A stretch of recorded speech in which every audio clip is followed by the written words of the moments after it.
আসসালামু আলাইকুম। দেখেন আমার কি অবস্থা। আজকে আমি তেলের চুলা রান্না করছি। এখানে তেলের চুলা, সিলিন্ডার গ্যাস শেষ হয়ে গিয়েছে। এই যে খালি বোতল, সিলিন্ডার কোথাও পাচ্ছে না, তাই তেলের চুলা কিনে নিয়ে আসছে। আজকে 4 দিন ধরে আমরা কিনে কিনে বাইরে থেকে খাচ্ছি, কোথাও সিলিন্ডার গ্যাস পাওয়া যাচ্ছে না।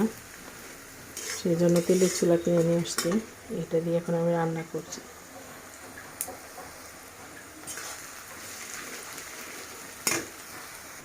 ডিম রান্না করব, করলা ভাজি করবো চিংড়ি দিয়ে। কি অবস্থা, কালি চুলাতে, অনেক কালি, লাকড়ি চুলার মতো। লাকড়ি দিয়ে রান্না করলে যেভাবে কালি হয় ঠিক ওইরকমই কালি হয়েছে। ভিডিও করছি গাইজদের জন্য, আমার দুঃখটা শেয়ার করতেছি গাইজদের সাথে।